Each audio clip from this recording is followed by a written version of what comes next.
The village of Whodunit had never seen a crime that truly shook it, until the morning Mrs. MacLeod's screams shattered the fragile calm of the mist-laden streets. Hamish Macbeth, the local constable, was already halfway to the station when he heard the news.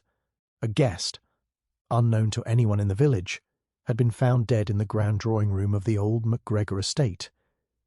What made it stranger, and far more troubling, was the peculiar arrangement of the room.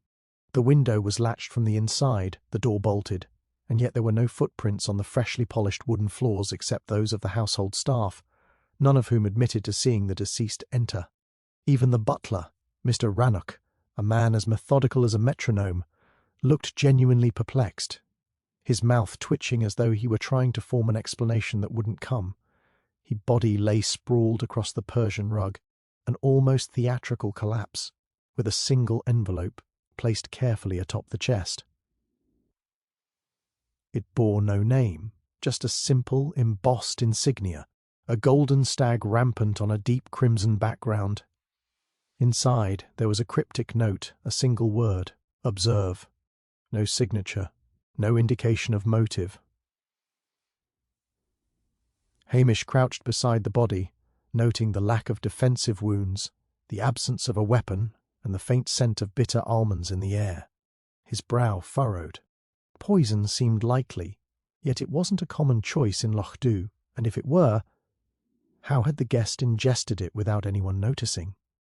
The house, though filled with visitors from the previous evening, claimed no knowledge of any argument, no raised voices, no signs of struggle. And yet here was a corpse in a room that no one could explain entering or leaving.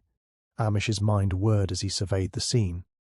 The drawing-room itself was a character in the mystery, a high-ceilinged chamber with heavy velvet drapes, an enormous fireplace carved with Celtic knots, and walls lined with portraits of stern-faced ancestors. The late afternoon light filtered through the drapes, casting long, flickering shadows that made the room feel alive, as if it were hiding something. He bent closer to the rug, his fingers tracing the faintest impressions of something he couldn't yet name, tiny indentations that suggested someone had knelt there, then vanished. A deliberate misdirection, perhaps, but by whom the staff were corralled into the adjoining morning room, each more anxious than the last. Mrs. MacLeod's housekeeper, a sharp-eyed woman named Agnes, muttered about the strangeness of the visitor's behaviour the night before. He spoke to no one, Hamish, not a word, and yet he smiled at everyone like he knew secrets none of us did. The gardener, a stoic man called Ewan, added quietly that he had seen the stranger near the edge of the estate's woods at dusk, though no path led directly from there to the drawing-room. Hamish noted the timeline. The guest was last seen in the sitting hall about 8 in the evening. By midnight the body had been discovered, a gap of 4 hours in which no one could account for his whereabouts. What gnawed at Hamish, though, was the simplicity of the clue and its potential deceit. The envelope, the word "observe," the impossible lock on the door, it all screamed of a message being sent, a statement, not a simple crime. Whoever had done this wanted someone to see, to puzzle over it, to agonize. Yet the village, with its habitual quiet and suspicion of strangers, had provided the perfect stage. Hamish considered the possibility that the guest himself had orchestrated elements of his own demise. But why? And for what purpose? Every instinct told him the answer lay not in the room, but in the interactions of the previous evening, the glances exchanged at the dinner table, the small gestures no one would remember unless pressed. As night fell, Hamish sat alone in the drawing-room, the shadows stretching across the walls like reaching fingers. He examined every angle, every corner. A misplaced candlestick, a slight smudge on the windowsill, the faintest trace of perfume not belonging to any known guest, tiny, almost meaningless details. And yet he sensed that one of them was the key. The case had all the trappings of the unsolvable, a room locked from within, a death without struggle, a clue that seemed random yet deliberate. Hamish allowed himself a rare smile, the thrill of the puzzle sparking in his chest. He knew, as he always did, that nothing in Whodunit stayed hidden for long. Not when the mind of Hamish Macbeth was set upon the truth, And though the night was deep and the mist heavy, he was certain of one thing: someone in this quiet village knew more than they were saying, and by morning the shadows would begin to speak. Hamish returned to the MacGregor estate the following morning, the autumn mist curling around the edges of the stone walls like a protective cloak. The police had already begun their formal sweep, cataloguing evidence, questioning staff, and photographing the scene with the clinical precision of those accustomed to routine. Yet Hamish could see that their procedures, though correct, were blind to the subtler, almost imperceptible signals that a place like this carried. The constables measured angles and distances, dusted for prints, and asked predictable questions, but none of them paused to watch the shadows, or note the tension in a slight nod or the nervous clearing of a throat. He entered the drawing-room, careful not to disturb anything, and immediately noticed something everyone else had overlooked. A small silver button lay near the hearth, almost entirely hidden beneath the fringe of the Persian rug. It gleamed faintly in the morning light, as if it had waited for someone attentive enough to see it. Hamish crouched and examined it closely, his fingers tracing the subtle engraving, a delicate thistle, worn smooth from repeated use. He tucked it into a small evidence bag from his coat. To anyone else it was trivial, a lost button, but Hamish understood the way such minutiae often betrayed a carefully constructed lie. He scanned the room again, and his eyes fell upon the mantel. A single crystal decanter had been nudged slightly off-centre, its position barely perceptible to the casual observer, yet enough to suggest it had been touched in haste. He noted the direction of the smudge left on the polished wood, the way the light caught the fine scratches on its surface. Such tiny disturbances spoke volumes, whispering the truth about movement in a space otherwise sealed. Hamish's mind began to map out possibilities: who had entered and left the room, how they had avoided detection, and why they might have wanted it to appear unsolvable. Outside he noticed Agnes standing near the side entrance, wringing her hands, her knuckles white. Hamish approached slowly, careful not to startle her. "Mrs. MacLeod's housekeeper," he said softly. "You've seen more than you realise. Tell me exactly what you did last night, and leave. Nothing out, no matter how small it seems." Agnes hesitated, then recounted her actions with trembling precision: the preparation of tea, the arrangements of chairs, the casual glances she had given the stranger. But as she spoke, Hamish observed a subtle inconsistency. Her eyes flicked toward the window repeatedly, a motion too quick to be mere nervousness. Something she didn't say seemed to weigh heavily behind her words, a tiny tremor betraying her composure. Hamish moved through the estate, noting more details that seemed insignificant to the authorities but spoke volumes to him. A trail of fine ash led from the library fireplace to the corridor, an almost imperceptible path that suggested someone had been pacing or searching. On the grand staircase he spotted faint scratches on the banister, as if a hand had gripped it tightly in tension. Even the scent of the room, the faint perfume that did not belong to any known visitor, made him pause. Each observation layered upon the last, weaving a quiet narrative that hinted at movement, hesitation, and deliberate concealment. By midday, Hamish had gathered enough to suspect that the crime was not as random as it appeared. The envelope and its single word, the locked room and the unnoticed details, all of it was carefully orchestrated. Someone had staged the scene with an artistry meant to mislead. He returned to the drawing-room one last time, crouching beside the body and examining the folds of the victim's coat. There, hidden almost invisibly in the pocket lining, was a folded scrap of paper, edges worn and faintly stained. On it were initials, barely legible, and a series of numbers that at first glance seemed meaningless. Hamish's pulse quickened. Even this small, almost imperceptible clue hinted at a network, a connection beyond the house, beyond Whodunit itself. Hamish stepped back, his eyes sweeping the room once more. He could sense it. The first threads of deception were beginning to reveal themselves. A misplaced object, a subtle gesture, a hidden message, all of them pointing towards someone who thought themselves clever, someone who believed the quiet village would keep its secrets. And yet, Hamish knew that the truth, though carefully buried, had a way of surfacing. He allowed himself a small, private smile. The stage was set, the players were in place, and the first real hints of the puzzle were now visible to the one mind that could see the full picture. The mystery had begun to crack at the edges, and Hamish Macbeth was ready to follow every shadow, every whisper, until it did. Hamish moved next to the sunlit breakfast room, where the household and the few lingering visitors had gathered under the polite supervision of the local constables. Everyone appeared calm, but Hamish had long learned that calm in Whodunit often hid something far more volatile. He began with Mrs. MacLeod, the housekeeper, whose hands trembled as she poured tea.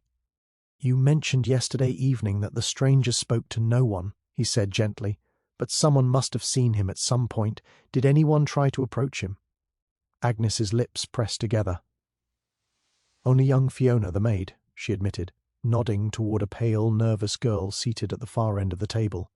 "She said he asked her about the drawing-room lights, then wandered off." Hamish's gaze shifted to Fiona, who avoided eye contact, twisting her fingers in her lap. "Did you see him go into the drawing-room?" he asked.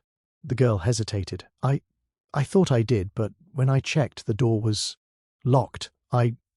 She swallowed hard. "I didn't see anyone leave." That small stammer set off alarms in Hamish's mind. A locked door, a missing exit, a hesitant witness. He filed it all carefully, mentally noting that fear often caused more concealment than malice. He turned to Mr. Rannoch, the butler, whose expression was a mixture of irritation and duty. "And you, sir? Did you notice anything unusual last night?" Rannoch straightened, voice clipped. "Nothing that would interest the police, constable. The guest appeared well enough, dined quietly, then retired. I ensured the doors were locked at 10, as always." His eyes flicked briefly toward the drawing-room, a gesture so quick that Hamish barely caught it, but it was enough. That single glance carried a silent message. He knew more than he admitted. Next was Ewan, the gardener, whose usual stoicism betrayed a flicker of unease as Hamish questioned him about the evening. "I saw him near the woods, as you know, but that's hardly suspicious," Ewan said, though the tension in his shoulders contradicted the words. "And later, I thought I saw someone at the side door moving quickly, but I couldn't be sure. It was dark." Hamish filed the detail, the quick movement, the vague certainty, another piece of the puzzle that didn't match the neat sequence the staff were offering. Hamish's attention then fell on the minor visitors, acquaintances of the deceased who had lingered overnight. A sharply dressed man named Malcolm Sinclair, and a quiet woman, Clara Grant. Sinclair spoke easily, almost rehearsed, describing the guest as a charming fellow, though enigmatic, while Clara's voice was soft, clipped, almost evasive.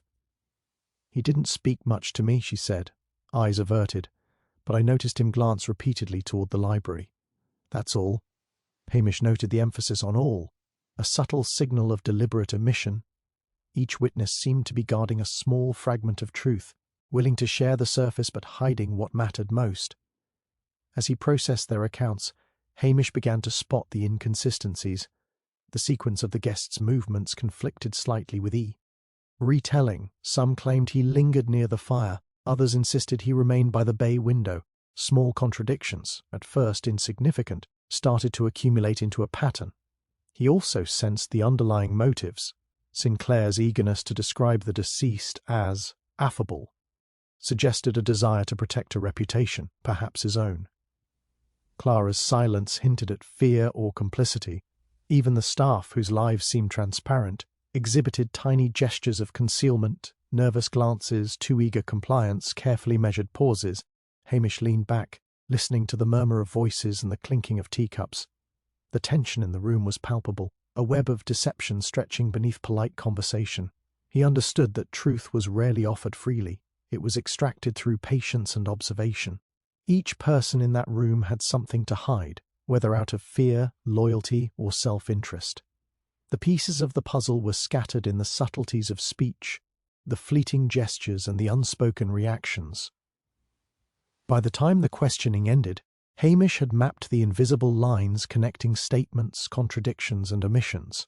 He had no definitive answers yet, but the first threads of motive and opportunity were emerging. Somewhere among the voices of deception, someone had betrayed a truth, and Hamish knew that following the trail of these quiet signals, Small inconsistencies, fleeting glances, the weight of withheld words, would gradually reveal the hidden shape of the crime. The drawing room, once a sealed, silent stage, had begun to whisper its secrets, and Hamish was listening intently. Hamish spent the afternoon retracing the guest's steps, wandering through the Gregor estate with a measured eye for detail. The drawing-room had revealed its secrets, and the breakfast questioning had offered fragments of human behaviour, but now the deeper, visible layers of motive demanded attention. He began with the family staff, examining the network of relationships, small grudges, and hidden loyalties that often underpinned even the calmest household. Agnes, though outwardly dutiful, had glances that betrayed lingering resentment. She had served the estate for decades, quietly managing the affairs of others, while keeping her own ambitions muted. Hamish wondered if a single misstep, a perceived slight from an unfamiliar visitor, could have triggered something she felt compelled to act upon. Mr. Rannoch, the butler, seemed the embodiment of discipline, yet Hamish had noted the fleeting glance toward the drawing-room during questioning, a look that suggested unease. Perhaps pride, he considered, or a fear that something about the guest would expose a long-buried secret within the household. Rannoch's meticulousness might conceal more than diligence. Someone this careful could not ignore a threat without a response. Meanwhile, Ewan, the gardener, presented a different flavour of potential motive. His long service to the estate had earned him respect, but also the envy of others. Had the stranger's late-night wanderings stirred a sense of intrusion, perhaps fear of being caught off guard by scrutiny? Hamish made a mental note. In Whodunit, even the most straightforward people could conceal turbulent emotions under a placid exterior. Turning to the visitors, Malcolm Sinclair struck Hamish as polished and self-assured, with a practised ease that masked anxiety. He had been eager to describe the guest's charm, almost as if insisting on a narrative that protected his own reputation. Greed, or perhaps a desire to conceal embarrassment, could have motivated him to act, or at least to mislead authorities. Clara Grant, quieter, more reserved, held her cards closer. Her silence suggested fear, or a secret she did not trust Noon to uncover. Hamish considered that jealousy or past grievances might link her to the deceased, even indirectly. A minor slight magnified by opportunity and circumstance. Every theory seemed plausible, yet none explained all the anomalies in the crime scene, the locked room, the enigmatic envelope, the hidden notes. Hamish's investigation shifted to alibis, timing, and the subtle interplay of chance and design. He mapped out the movements of each person from the previous evening, noting overlaps, gaps, and contradictions. The butler claimed to have locked the drawing-room at 10, but the garden path suggested someone had entered later. The housekeeper had been preoccupied in the kitchen, yet small ash traces indicated someone had paced near the library fireplace. Malcolm Sinclair had been socializing in the sitting hall, but one guest recalled seeing him glance anxiously toward the corridor. Clara Grant had ostensibly remained in her room, yet faint perfume traces suggested she had been near the drawing-room door. Piece by piece, Hamish began to see a web forming, a network of intersecting motives and opportunities that defied simple explanation. Each potential motive, fear, revenge, greed, jealousy, intertwined, creating a maze that required careful disentangling. Perhaps the guest had unknowingly provoked multiple people, each with a reason to wish him harm, each capable of subtle manipulation. Hamish considered that the envelope and cryptic note might have been designed to redirect suspicion, forcing the investigation toward the abstract, while the real instigator acted in plain sight. In Whodunit, appearances were deceiving, and the village's tranquility could be weaponized by those skilled at concealment. The detective allowed himself a private smile. The threads of human desire and fear were never entirely invisible to those willing to watch closely. By evening, Hamish had compiled a mental ledger of every plausible motive, cross-referencing it with observed behavior and physical evidence. No single explanation accounted for all the details, yet each suspect carried fragments that might, in combination, point toward the truth.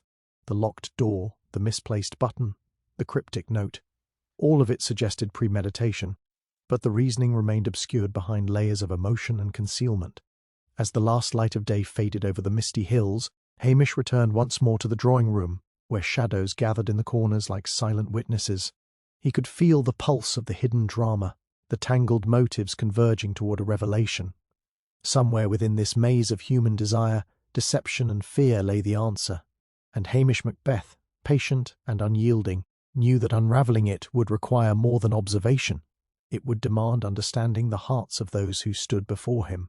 The following morning brought a flurry of activity to Whodunit.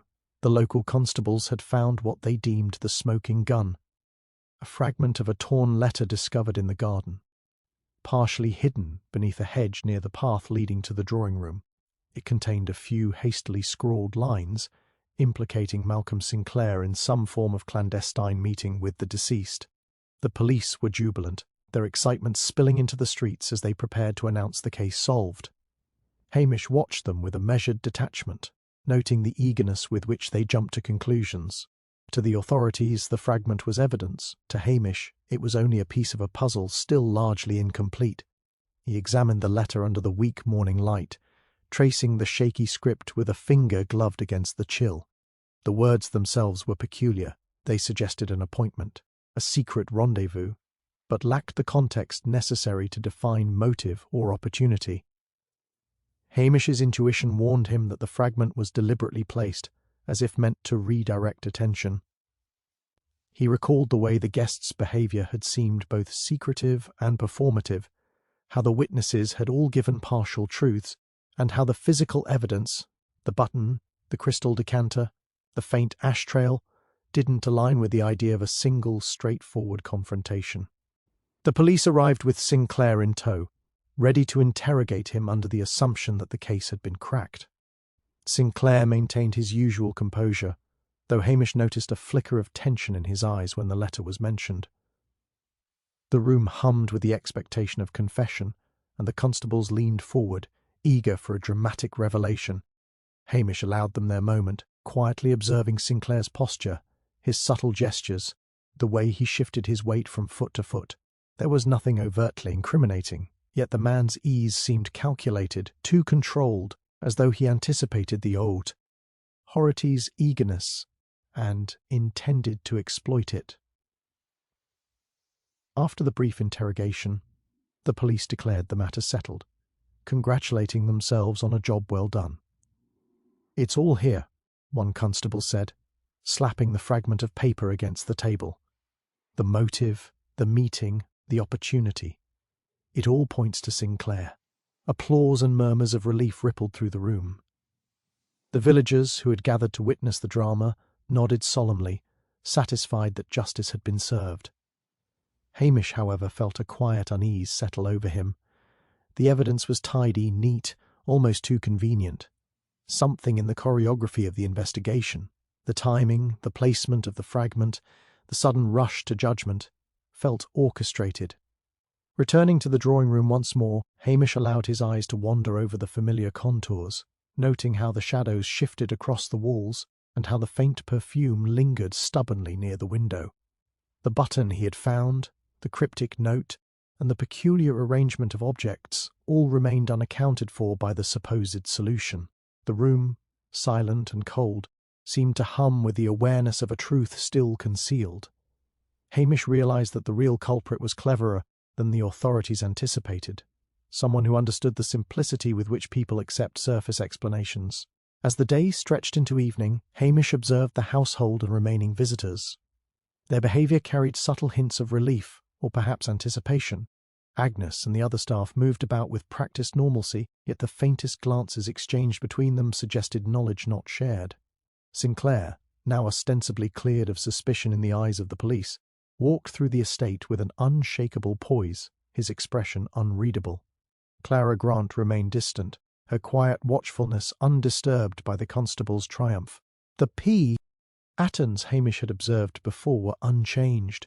Tension beneath the surface, motives unaccounted for, secrets carefully guarded. Hamish sat in the drawing-room as twilight deepened, the fading light casting long shadows across the rug where the guest had fallen. He allowed himself a slow, deliberate inhale, The apparent resolution, the triumphant declaration of Sinclair's guilt, was nothing more than a diversion. The real perpetrator had anticipated such a false victory, had likely arranged the fragment to mislead, and now waited patiently in the wings. Hamish's instincts, honed over years of village mysteries, told him that the game had only just begun. Justice would not be served by convenient assumptions, and he understood that to unmask the true criminal, he would need patience, careful observation, and the willingness to see through the carefully constructed facade of certainty. In the silence of the estate, Hamish could almost hear the faintest heartbeat of deception, pulsing just beyond the reach of those who thought the case closed, waiting for the precise moment when the truth would demand to be revealed. Hamish spent the next morning revisiting the quieter corners of the MacGregor estate, the corridors and smaller rooms that often held stories overlooked in the rush of official procedure. His eyes settled on the library, a room he had visited before but now approached with a different purpose. Shelves lined with leather-bound volumes, their spines dulled with age, seemed to watch him as he moved between them. Something in the faint scent of old paper and dust stirred a memory, a case from nearly a decade ago, long dismissed by the authorities, that had never sat comfortably with him. A minor theft at a nearby estate, a peculiar series of anonymous letters, a visitor whose identity remained unresolved. At the time, the incidents seemed isolated, almost trivial. But now a nagging thought whispered that they might form an invisible thread leading to the present. Hamish's gaze lingered on a row of genealogical charts and portraits that had once been insignificant backdrops to his investigation. One face in particular caught his attention, a distant cousin of the MacGregors, scarcely mentioned in household records, whose features bore an uncanny resemblance to Clara Grant. Hamish traced his finger along the faded line connecting her to the estate, noting her quiet demeanour and the subtle ways she had avoided full disclosure during questioning. A connection began to take shape. Tenuous but compelling, Clara's family had once been embroiled in disputes over property and reputation, rivalries that had been whispered about in Lochdu for years, but never formally documented. Could it be that her presence at the estate was not merely social, but deeply personal, earning his attention to Malcolm Sinclair? Hamish realised that the fragment of the torn letter might have been more than a distraction. It was a signal, a breadcrumb deliberately left for the authorities. Sinclair's name had appeared in the old case files, though dismissed as coincidence. The guest, as Hamish now remembered, had been meticulous about recording acquaintances, visits, and past grudges. Each detail he had once considered irrelevant, the casual comments about distant relations, the peculiar inquiries about estate history, now hinted at an intricate web of interlinked grievances. What had seemed like isolated motives were converging, suggesting a layered plot grounded in old animosities, quiet rivalries, and a history that no one had thought to examine closely. Hamish's fingers brushed against the spine of an old ledger, dusty and neglected, tucked behind a heavier volume on Scottish estate law. Inside were records of payments, letters of complaint, and careful notations in a delicate hand. One note stood out, a record of a loan, unofficial and discreet, extended to a Sinclair relative decades prior, with obligations and disputes that had never been resolved. Suddenly the pieces fell into place. The present murder was not merely an act of opportunity or chance, but had roots deeply embedded in the past, connecting Sinclair, Clara, and even some of the household staff in a knot of shared history. The guest had walked into the estate unaware, or perhaps fully aware, that old grievances would shape the events to come. Hamish reflected on the subtle clues that had seemed trivial, the misplaced button, the cryptic note, the careful pacing near the fireplace. They were not random. They were echoes of past conflicts, layered on the present to confuse and mislead. Even the supposedly convenient fragment of the letter now appeared in a different light. Someone had anticipated the authorities' impatience, counting on their eagerness to declare Sinclair guilty, while the true orchestrator remained hidden in plain sight.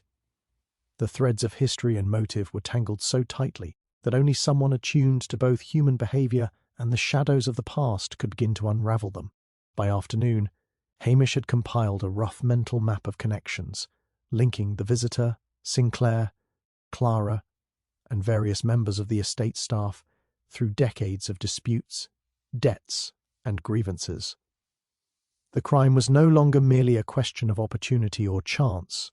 It was a continuation of a story that had begun long before the guest arrived, a story of pride, secrecy, and long-buried resentment. Hamish understood that uncovering the present culprit would require navigating these historical currents, understanding how old wounds had been reopened and manipulated to orchestrate the current tragedy. As twilight descended, Hamish returned to the drawing room, the familiar rug now seeming more like a stage for an ongoing drama than a site of a single crime. He considered the invisible hand that had moved the pieces, the deliberate misdirections, and the careful concealment of past connections. Somewhere among the witnesses and the seemingly inconsequential details lay the heart of the plot, a truth rooted in both the present and the past. The shadows of history stretched across the room, and Hamish Macbeth, ever patient and keen-eyed, knew that the next steps would require not only observation but a deep understanding of the intricate tapestry of human motives and old resentments. The estate was quiet, but the past whispered insistently, and Hamish was listening. As night settled over the MacGregor estate, Hamish paced the drawing room, considering the tangled web of motives, past grievances, and carefully hidden clues. The threads of history and opportunity had illuminated some paths, but the true perpetrator remained concealed, masked behind the carefully cultivated calm of the household. Conventional questioning had yielded inconsistencies and hints, yet nothing had provoked the moment of truth. Hamish realized that to advance the investigation, he would need to employ an approach that bypassed direct inquiry entirely, something to unsettle the suspect, forcing an instinctive reaction that words alone could not conceal. He began with the subtle art of psychological observation, arranging a small experiment. That evening, he invited the household and the few visitors to the drawing room under the pretense of reviewing the sequence of events, presenting a map of the estate and the path of the guests' movements. Hamish spoke slowly, casually, as if merely theorizing aloud, suggesting that the murderer had not acted alone. He mentioned discrepancies in footprints, the faint perfume, and the strangely placed objects, details he had already observed, but framed them as though they might implicate anyone at random. He watched each person intently, noting not what they said, but how they reacted. Clara Grant, seated near the window, shifted in her chair, her fingers tightening around the edge of the armrest. Hamish allowed the silence to stretch, letting the weight of the implication hang in the air. He remarked casually that some clues seemed deliberately staged, as if the real culprit wanted someone to make a false accusation. Almost imperceptibly, Clara's eyelids flickered, her composure cracking for the briefest moment. It was a subtle signal, easily missed by anyone not trained to observe the fleeting language of guilt, a hesitation, a twitch, a nervous swallow. Hamish leaned slightly forward, his voice soft but deliberate, and added, "Sometimes the most careful deception slips in a glance or a gesture." No one else reacted. Sinclair, ever poised, gave the appearance of polite curiosity, and the staff remained motionless, polite, and wary. But Clara's tiny gesture, a micro-expression that betrayed unease, was enough for Hamish. He knew that deception was rarely perfect. Even the most disciplined could not entirely suppress instinctive reactions. The moment of subconscious truth often arrived when the mind and body responded faster than reasoned thought could control. Hamish's eyes met hers briefly, holding her gaze without accusation, letting the subtle tension speak volumes. He then employed a more tangible method, testing the plausibility of alibis. He casually mentioned a small, ostensibly trivial detail, the guest's supposed itinerary in the hours before death, the rooms he had been seen in, and the direction of the faint ash trail. If anyone noticed anything unusual during those hours, Hamish said, almost offhand, it would be fascinating to hear now. Even a minor observation could clarify his sequence of events. The question was open-ended, framed as curiosity rather than accusation. Sinclair and the staff responded with rehearsed explanations, maintaining composure. Clara, however, faltered. She glanced briefly at the hearth, her lips parting as if to speak, then closing again, the hesitation pronounced. Her body language contradicted her words, a subtle backward lean, a hand rising to brush at her sleeve in a gesture that betrayed anxiety. Hamish recognized the pattern. The suspect who reacted instinctively, who revealed a crack in their careful facade, was the one whose motives and opportunity aligned most closely with the crime. He didn't need a confession, yet, but the unconventional tactic had achieved its purpose. By applying a combination of psychological pressure and observational subtlety, he had created a scenario where truth revealed itself involuntarily. It was not in the letters, the buttons, or the staged fragments, but in the human instinct that could not be entirely masked. As the room emptied for the night, Hamish allowed himself a quiet satisfaction. The unconventional approach had confirmed his suspicions, highlighting the person who had been carefully concealing both motive and opportunity. The shadows of the past, the misdirections of evidence, and the false victory declared by the authorities now seemed to converge toward a single point. He understood that the real work lay ahead, unraveling the precise sequence, securing corroboration, and preparing to confront the suspect. But for the first time, the path was clear. The subtle crack had appeared in the mask, and Hamish Macbeth, patient and precise, would follow it relentlessly until the full truth emerged from the shadows. The next morning, Hamish returned to the drawing-room with a renewed sense of purpose. Clara's subtle reaction the night before had confirmed a lead, a path he intended to follow meticulously. He began by revisiting every item of evidence, hoping to catch a detail that might have been overlooked, a small trace of deception left unguarded in the rush of routine investigation. The room smelled faintly of smoke and dust, the curtains half drawn, casting the familiar shadows that seemed to cling to corners where secrets lingered. He was examining the ledger he had found the day before, the one linking Sinclair, Clara, and the long-buried estate disputes, when Constable Jameson hurried into the room, his expression strained. "Hamish," he said, his voice low, "you need to see this." Hamish followed him quickly to the garden path where the fragment of the torn letter had been found. It was gone. Every scrap of it had vanished, leaving no trace of its previous presence. The ground had been disturbed in a way that suggested deliberate removal, rather than natural displacement. Hamish's stomach tightened. The fragment had been a cornerstone of the authorities' premature victory, the piece that had misdirected suspicion towards Sinclair. Its disappearance was not merely coincidence, it was calculated. Someone had moved to erase a critical link to prevent the truth from emerging. He considered the possibilities. The removal could have been an attempt to protect the true culprit, a gesture of desperation to preserve secrecy, or even a way to manipulate the course of the investigation yet again.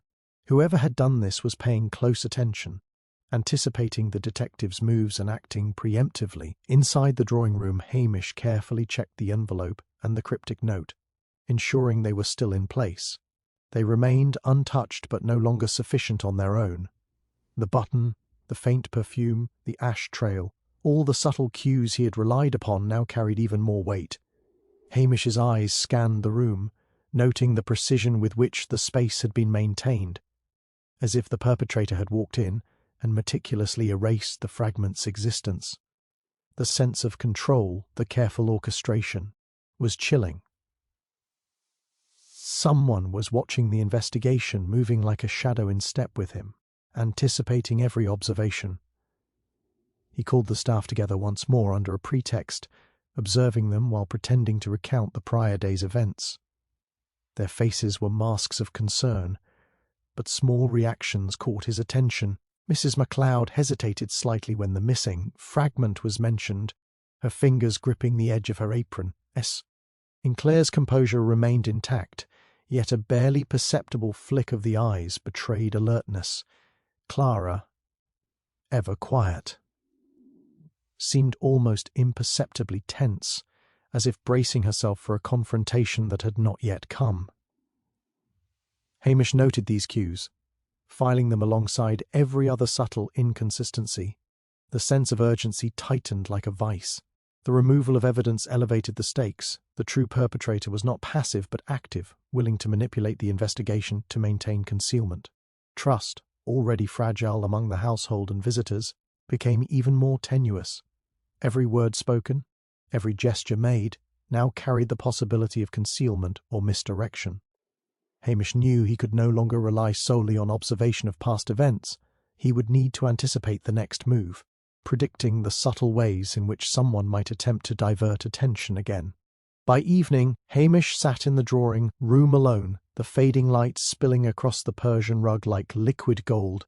The shadows seemed to thicken, not merely from the passing of the day, but from the palpable presence of a calculated mind working against him.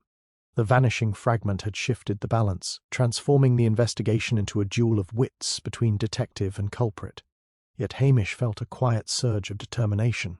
He had seen the patterns before, the careful placement of misdirection, the instinctive cracks in human behaviour, the echoes of past grievances. The thief of evidence might have gained a temporary advantage, but Hamish understood that truth, no matter how deeply buried or cleverly concealed, could not remain hidden indefinitely. As he rose to leave, his eyes lingered on the empty space in the garden where the fragment had once rested. Somewhere, hidden behind composed faces and polite gestures, the culprit was planning the next step, confident that the case could be Eartha derailed. Hamish felt the weight of the challenge, but beneath it was the certainty that every action, every deception, left a mark. The trail had not been erased, only momentarily obscured, and he would follow it, patient and precise, until the shadow that had stolen the evidence revealed itself. The game had grown more dangerous, but Hamish Macbeth thrived on danger. The hunt was far from over. The morning air was crisp, carrying the scent of wet leaves and wood smoke through the village streets, but inside the MacGregor estate, a different kind of tension hung thick and still. Hamish had spent the night reviewing every detail of the case, retracing mental paths, examining inconsistencies, and considering who might have removed the fragment of the torn letter. The house seemed quieter than usual, almost expectant, as though it too were waiting for something to happen. Hamish was in the drawing-room, tracing his fingers along the edge of the Persian rug, when a sharp, distant sound shattered the morning calm. It was a single loud crash, followed by a muted thud, echoing from the library.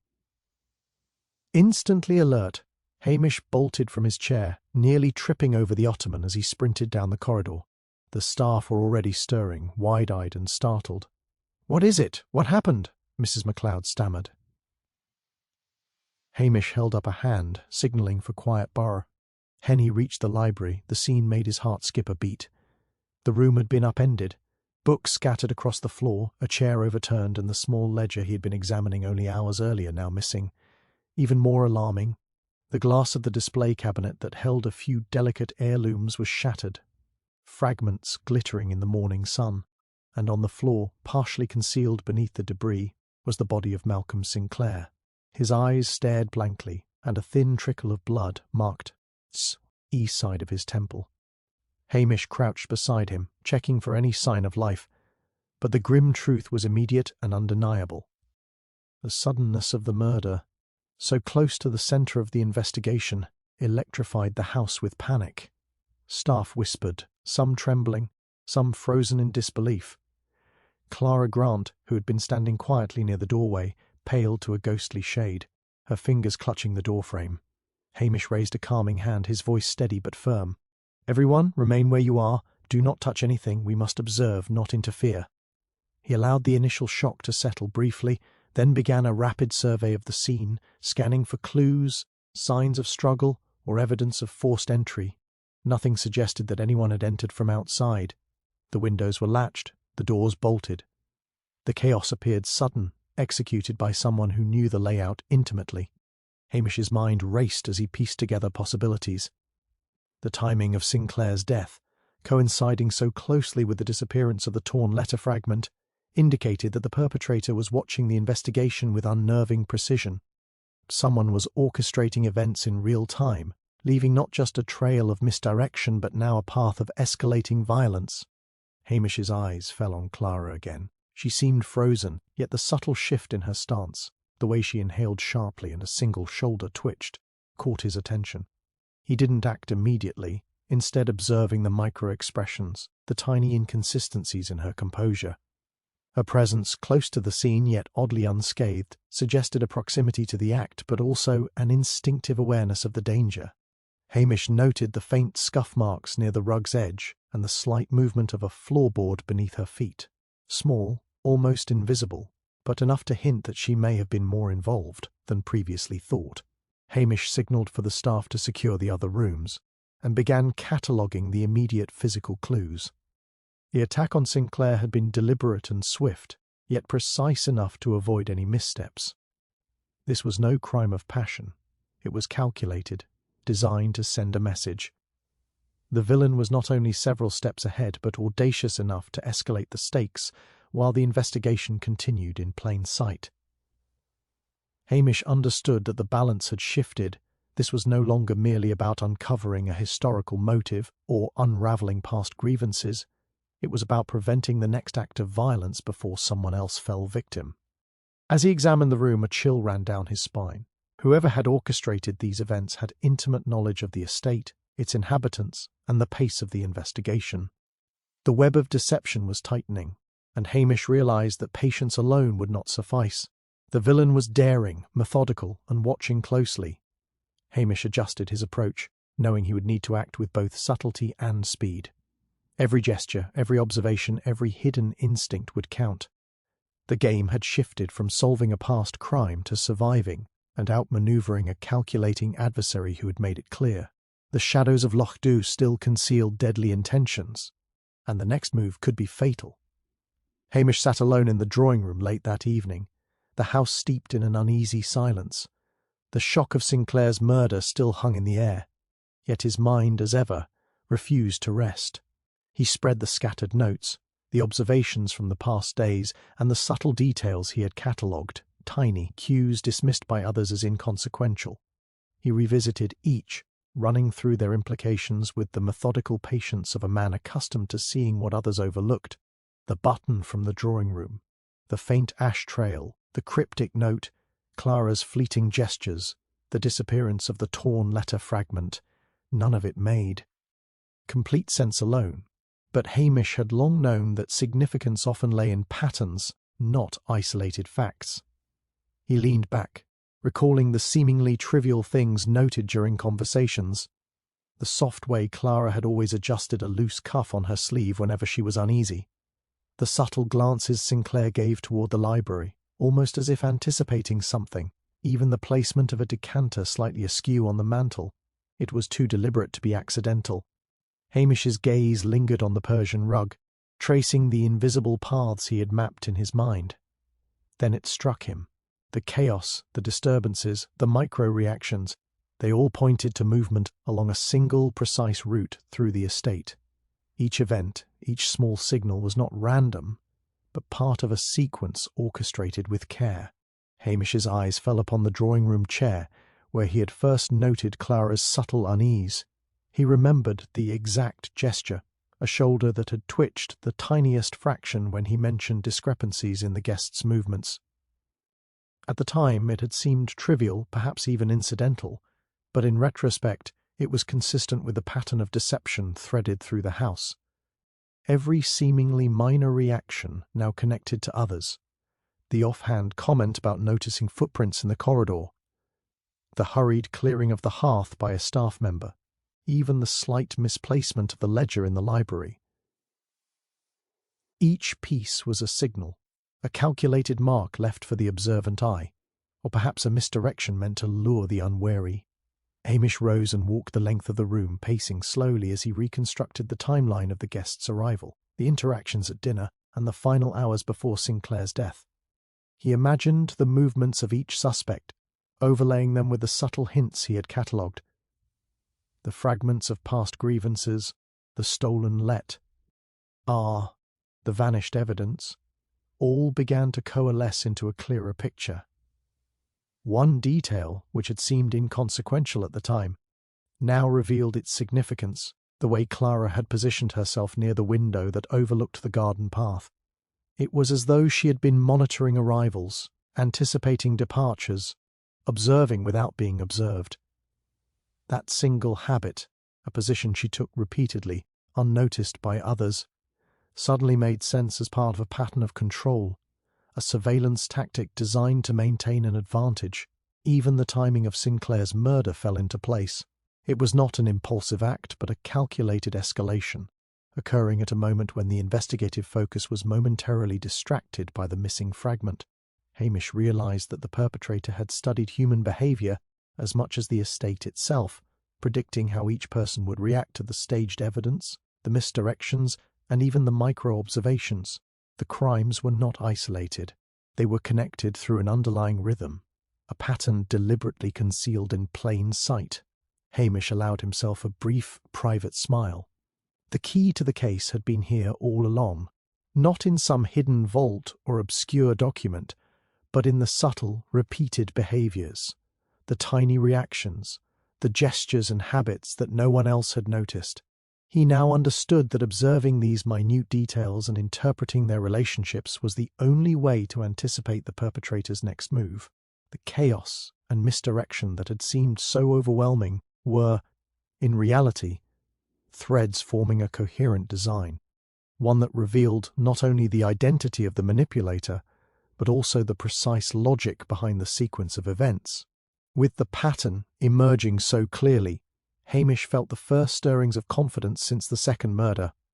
The puzzle, once fragmented and chaotic, was beginning to take shape. The threads of history, motive, and human behavior were all converging toward a single conclusion. Somewhere within the estate, the villain, cunning, calculated, and still several steps ahead, was watching, waiting, and assuming control. Yet now, Hamish could anticipate their moves, read the rhythm of their actions, and prepare for the confrontation that was inevitable. The path to uncovering the truth had revealed itself, hidden in plain sight all along, and Hamish Macbeth, vigilant and patient, was ready to follow it to its final revelation. Hamish spent the following morning retracing the paths of both the guest and the suspects, mentally overlaying movements with gestures, glances, and small habits he had catalogued over the past week. The pattern he had uncovered the night before, subtle, precise, almost invisible to anyone not paying full attention, had crystallized in his mind, pointing inexorably toward the true architect of the crime. Yet even with the emerging clarity, he knew that understanding the why behind it all would require a deeper insight, a glimpse into the psychology driving the carefully orchestrated chaos. He returned to the library, where the scattering of books from Sinclair's murder still lay as evidence, and examined the ledger and the remaining notes. It was here, in the accumulation of minute details, the recurring habits, the concealed glances, the misdirection of evidence, that Hamish began to sense the underlying motive. Money, power, and old grievances had played their part, but the true impetus for the crimes was far more personal, more insidious. He remembered the old family charts, the distant cousins, the subtle rivalries whispered about for decades. It wasn't just a matter of inheritance disputes or petty revenge. It was a compulsion born from long-standing feelings of inadequacy, a desperate need to assert control over the lives and reputation of those around her. Clara Grant's behaviour had always struck Hamish as deliberate but restrained. Her meticulous attention to the smallest details, the constant awareness of who was observing, and the carefully controlled gestures, all of it now made sense. The missing fragment, the staged misdirections, the observation from the window, these were not acts of convenience, but expressions of a deeper psychological need. She had felt invisible in the social fabric of the estate, overshadowed by family prominence and the charm of visitors like Sinclair. Her acts of manipulation, her escalation to murder, were driven by a desire to assert dominance over the narrative itself, to orchestrate events in a way that made her indispensable, feared, and ultimately in control. Hamish traced the sequence of the murders in his mind. The guest had been the first necessary disruption, an outsider whose presence illuminated weaknesses and unspoken tensions. Sinclair, with his polished charm and careful self-presentation, represented a living threat, someone who might expose or overshadow Clara's subtle influence. By eliminating him, She removed both a competitor and a potential witness, while the carefully planted fragment had allowed authorities to chase the wrong lead, delaying the inevitable revelation. Even the household staff, so conscientious in their duties, had been unwittingly manipulated, their minor gestures and omissions exploited to conceal her hand. Hamish's eyes fell on the Persian rug where the guest had fallen, and he recalled the small, almost imperceptible footprints and the placement of the button he had discovered weeks before. Every detail, every micro-expression, and every minor disturbance now formed a coherent narrative. Clara had been playing a long game, studying reactions, creating chaos while hiding behind the veneer of politeness. The vanishing evidence, the second murder, the careful avoidance of suspicion, all were manifestations of a singular psychological drive, a need to dominate the environment, to demonstrate intellectual superiority, and to enact vengeance against perceived slights, both past and present. He stepped outside, letting the chill wind carry his thoughts across the estate gardens, observing the patterns in the landscape, the paths used for observation, the points from which Clara could monitor entrances and exits. Hamish understood the full scale of her planning. The crimes had not been impulsive or opportunistic. They had been calculated over months, even years, building on small injustices, perceived slights, and the quiet frustration of living in the shadows of others. The violence had escalated as the stakes increased, culminating in Sinclair's murder, which had been both a practical and symbolic act, an assertion of power, a demonstration that she could control the narrative entirely. By the time Hamish returned to the drawing room, he had pieced together not only the sequence of events but the complex psychology behind them. The truth was as shocking as it was revealing. The crime had been orchestrated not for mere wealth or revenge, but to satisfy a deep-seated compulsion, a desire to manipulate, dominate, and exact symbolic justice against those she felt had diminished her. Hamish understood that this awareness of motive was crucial. Without it, predicting the next move or preventing further tragedy would be impossible. Clara's meticulous control over both the evidence and human behaviour had made her a formidable adversary. But now, finally, the hidden motive lay exposed. And with understanding came purpose. Hamish knew exactly where to focus his attention if he was to confront her before the cycle of manipulation escalated any further.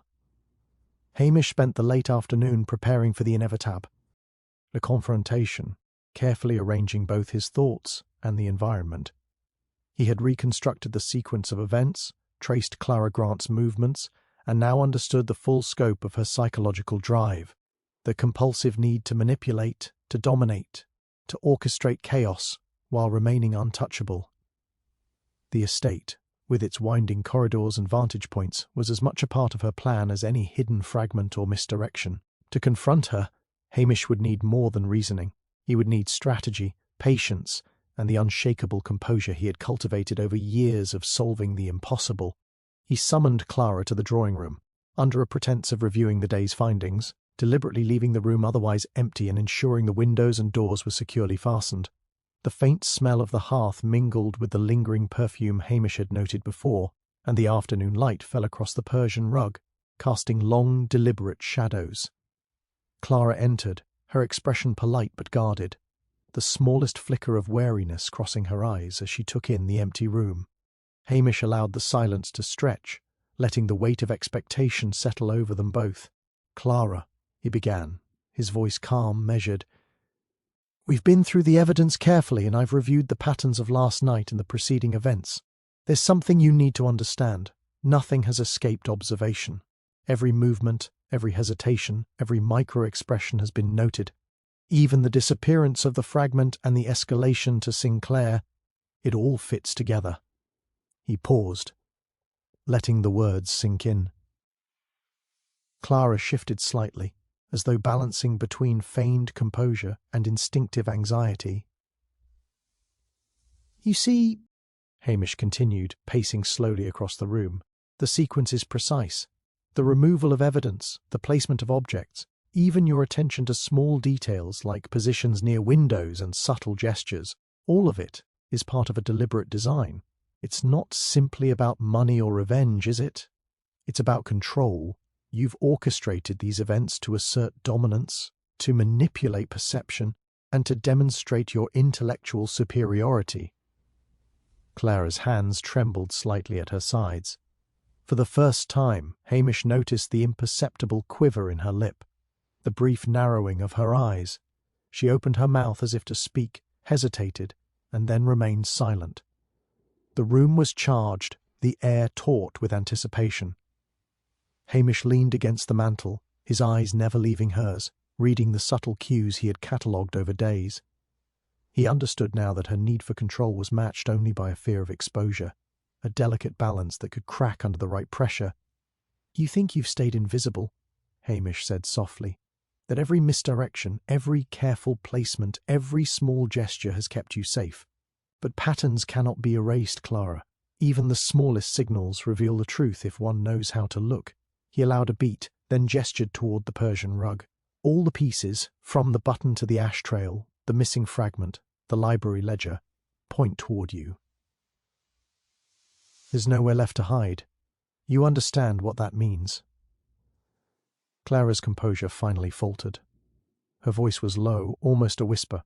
You don't understand. I had to make them see. I couldn't stay invisible anymore. Her words trailed off, a sudden surge of panic breaking through her careful facade. Hamish did not move, did not rush, but the tension shifted, the balance of power subtly tilting. She glanced toward the door, a flash of desperation in her eye. And then back at him, realizing the room was secure. "I understand everything, Clara," Hamish said quietly. "And now it's over. You don't need to continue because every action, every calculated misstep has already spoken for you." She sank into a chair, trembling, the fight drained from her.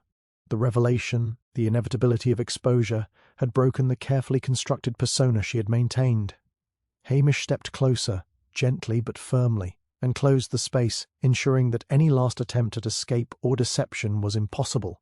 The confrontation, tense and charged, ended not in violence but in surrender. Clara's eyes, once bright with concealed calculation, now reflected defeat and the weight of her own choices. Hamish, calm and composed as ever, had waited for the exact moment when the intricate pattern would reveal not only the truth of the crime, but the truth of the person behind it. Every piece, every subtle clue had fallen into place, and at last, the full story of manipulation, control, and psychological compulsion was laid bare before him. The case, chaotic and confounding for so long, had reached its resolution, not through force but through patient observation, insight, and the unyielding logic of a mind attuned to the hidden patterns of human behavior. Hamish allowed Clara a moment to settle, her trembling form a stark contrast to the calculated composure she had maintained for weeks. The room was quiet, the only sound the faint ticking of the old grandfather clock and the occasional creak of the estate settling. For a moment, Hamish permitted himself the sense of closure. The patterns had been deciphered, the motive exposed, the confrontation achieved. Yet instinctively he remained alert, aware that in Whodunit, appearances were rarely the final truth. As he catalogued the sequence in his mind once more, a detail that had seemed insignificant a four nudged insistently at his thoughts. The subtle reaction of someone else in the house on the day of Sinclair's murder. He remembered the slight stiffening of the butler, Rannoch, when the missing fragment had been discovered.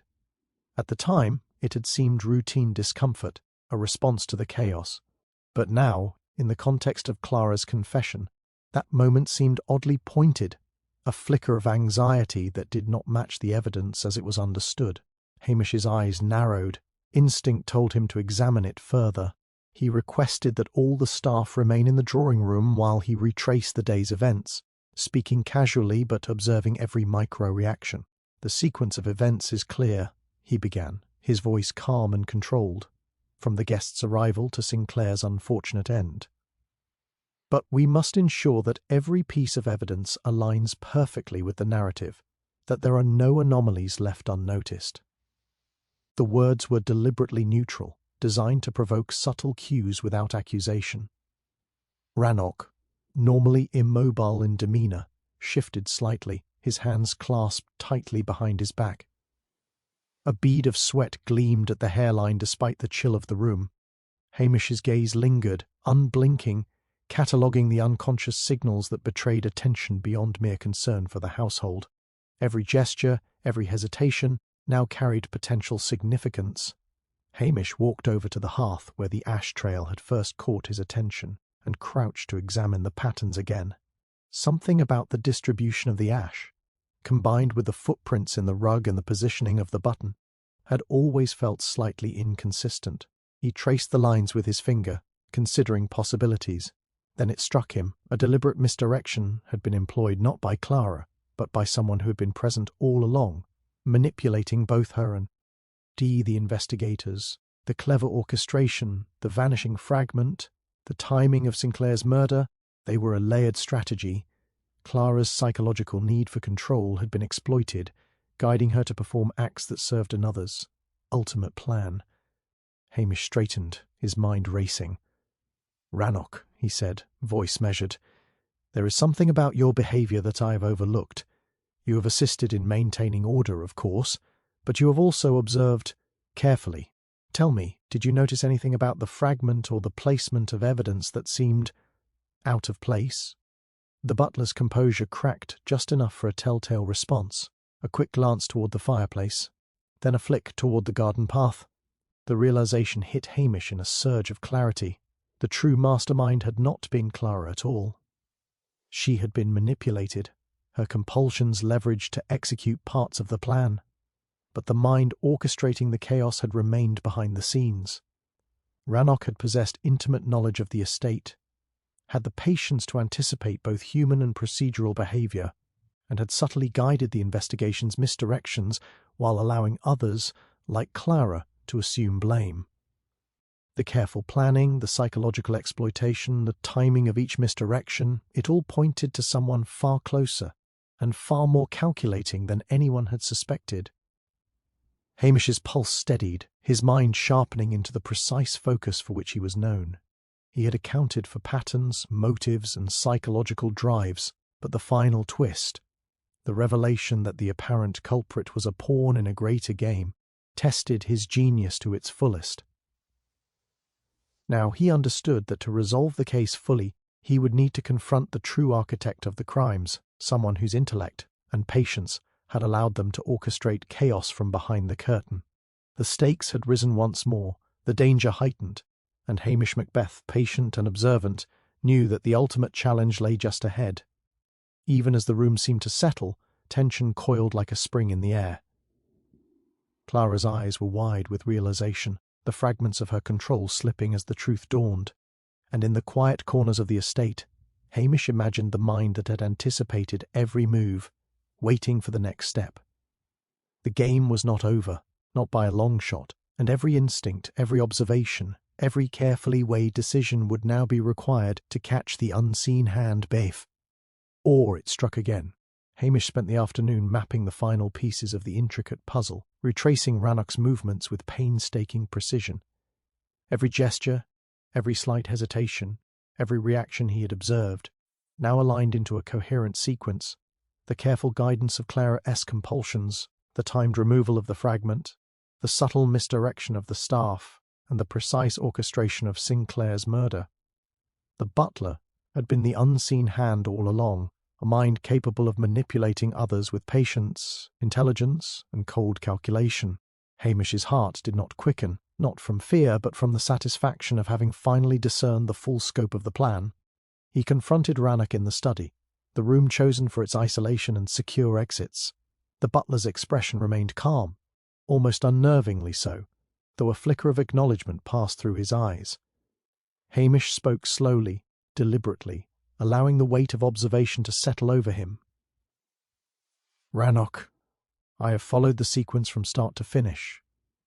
The removal of the fragment, the disruption in the library, Sinclair's death, the manipulation of Clara. You orchestrated it all. Every misdirection was deliberate, every pause calculated, every reaction anticipated." Rannoch's lips pressed into a thin line. "You cannot prove it," he said, voice measured, controlled. There was no tremor, no hesitation, but Hamish noted the micro-tension in his jaw, the slight dilation of his pupils. Subtle cues, almost invisible to the untrained eye, confirmed the truth. "I do not need immediate proof," Hamish replied. "I need your acknowledgement. You have used the compulsions and instincts of others to execute a plan, thinking yourself unseen. But nothing escapes observation. Every gesture, every glance, every calculated act leaves a mark. The button, the ash trail, the fragment, Clara's reaction. All were part of a pattern you could not entirely control."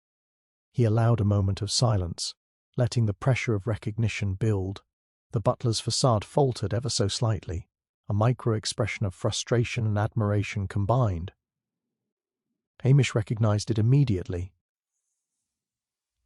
The evidence was now psychological, undeniable to one who knew the patterns, the human tendencies, the invisible threads linking behavior to motive. Rannoch's patience had been remarkable, but even the most calculated manipulator could not suppress the instinctive signals that betray guilt when faced with precise observation. Hamish continued, outlining the hidden clues that had been missed by others, the faint scuff marks on the rug near the drawing-room windows, the minute displacement of the library ledger, the way Clara had unconsciously aligned herself to monitor the garden path, the timing of Sinclair's murder relative to shifts in investigative focus. Each clue, he explained, had been a piece of the larger puzzle, visible yet unnoticed, minor yet crucial. Hamish's voice carried the weight of certainty.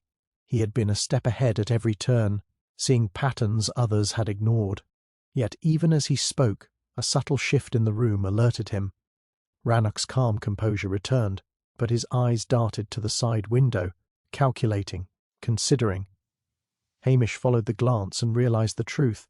The butler had anticipated exposure long before the confrontation. He had prepared contingencies, paths of escape, and perhaps even accomplices unknown to the household. Before Hamish could act, Rannoch moved with silent precision, slipping through the small window that opened onto the side garden, a calculated departure executed without noise, without hesitation. Hamish cursed under his breath, but remained composed, quickly reviewing the evidence left behind. While Clara's psychological motives had been exploited, the visible traces, ash, button, ledger, micro-expressio, NS, were all intact. He could explain the full chain of events to the authorities, demonstrate the manipulation, and ensure Clara's exoneration from direct culpability. Yet the true mastermind had escaped, leaving a lingering unease. Justice in the conventional sense had not been served. As night fell over the estate, Hamish stood by the window, gazing at the darkened garden paths.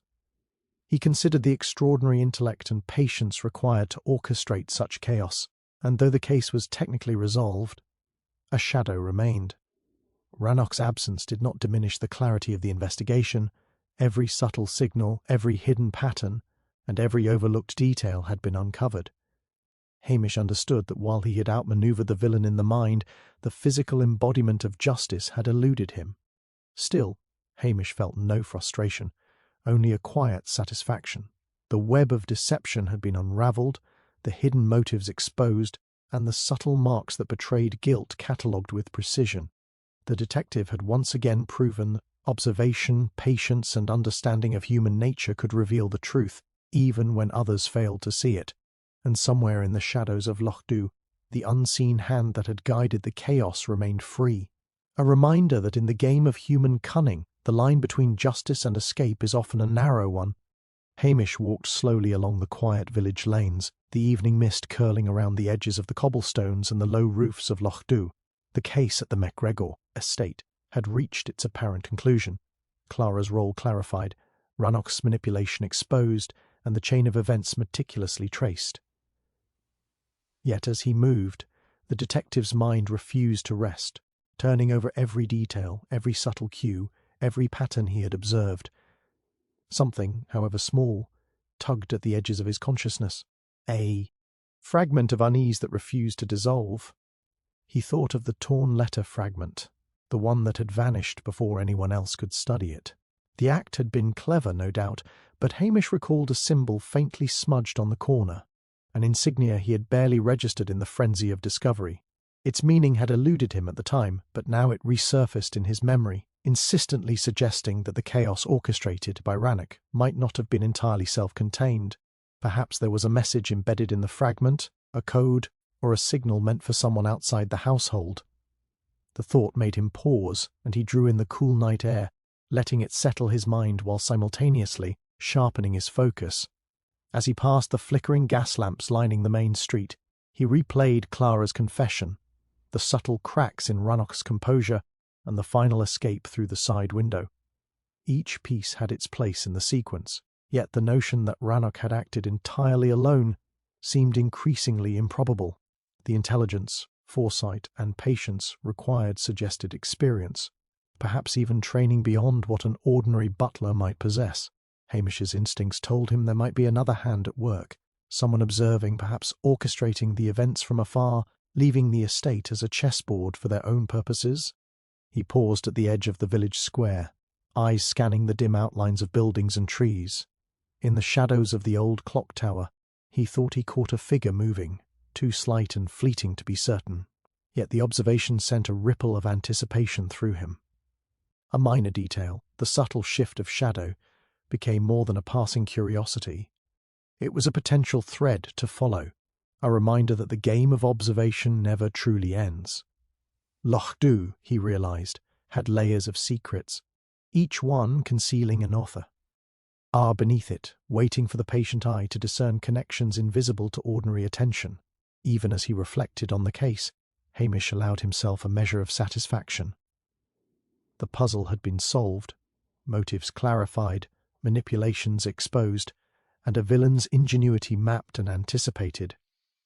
Clara would face the truth of her own actions without carrying the burden of Rannoch's machinations, and the village could breathe with the temporary comfort of resolution. Yet the lingering symbol, the fleeting shadow, and the memory of subtle cues left him with a single, quiet acknowledgement: the world of human cunning rarely closes neatly.